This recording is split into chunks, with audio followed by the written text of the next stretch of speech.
Vice President Kamala Harris's approval ratings are dropping as some college students hold on to their love for the VP, but don't ask them to name any of her policies.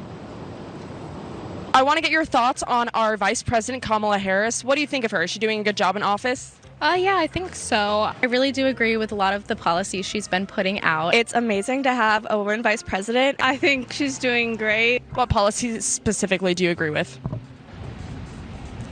I don't really know. Can you tell me some? Not any specific ones. No, honestly, I don't really keep up with politics. Campus reform reporter Ophelie Jacobson interviewed those students, and she joins me now with more. Ophelie, first of all, I just love your name. And two, tell me what to make of this, because these are college students, and frankly, they're just so unimpressive. That's exactly right. When I asked students to name a specific policy or accomplishment that they liked about Kamala Harris, they couldn't do it. And that just goes to show that my generation is really uninformed when it comes to politics. Now, I'm not saying these students have to be obsessed with politics and know everything that's going on, but at least knowing why you're voting for a candidate or why you're voicing your support for a candidate, that would help, because, you know, they are voting and looking forward to 2022 and even to 2024. It's really imperative that these students learn to critically think for themselves and learn why they're supporting a politician.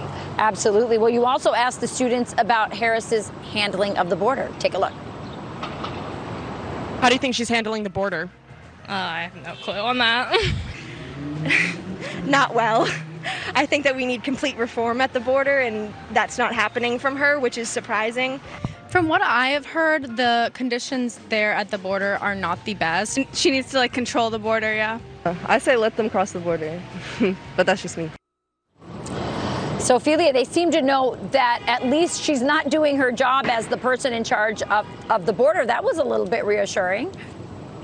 A little bit, but I did have some students that didn't even know what was going on at our southern border. Instead, they went back to the talking point that Kamala Harris is the first female vice president, and that's why they were so supportive of her. But last time I checked, excellence isn't measured by race or gender. It's measured by action. Right now, there is a lack of action and a lack of leadership at our southern border. But, you know, going back to this whole idea of identity politics that these college students seem to be so hung up on, you know, as a woman, I want to be respected and promoted in the workplace, not because I'm a female, but because of the work and the content that I produce. And there is a double standard when it comes to identity politics. Let me tell you, last year, I did a video with the Leadership Institute's campus reform talking about Supreme Court Justice Amy Coney Barrett when she was nominated. You know, she made history as the first mother with school-age children to serve on the court. But these students didn't want to support her, even if she made history, because she was a conservative and because she was nominated by former President Trump. So It just goes to show the left game of identity politics really backfires on them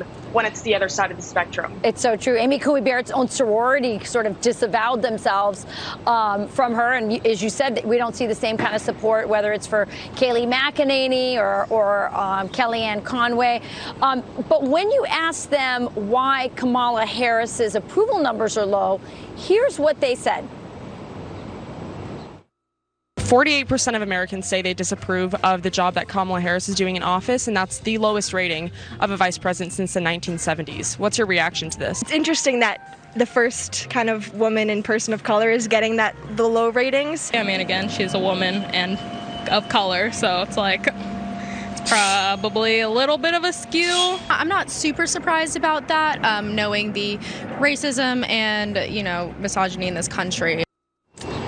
You know, I'm not surprised at what they said, but I just think it's so counterproductive for women that there's just this sort of automatic response. If there's any criticism of a liberal woman, it's automatically misogyny, racism. What does that do for women in the workplace in the long run?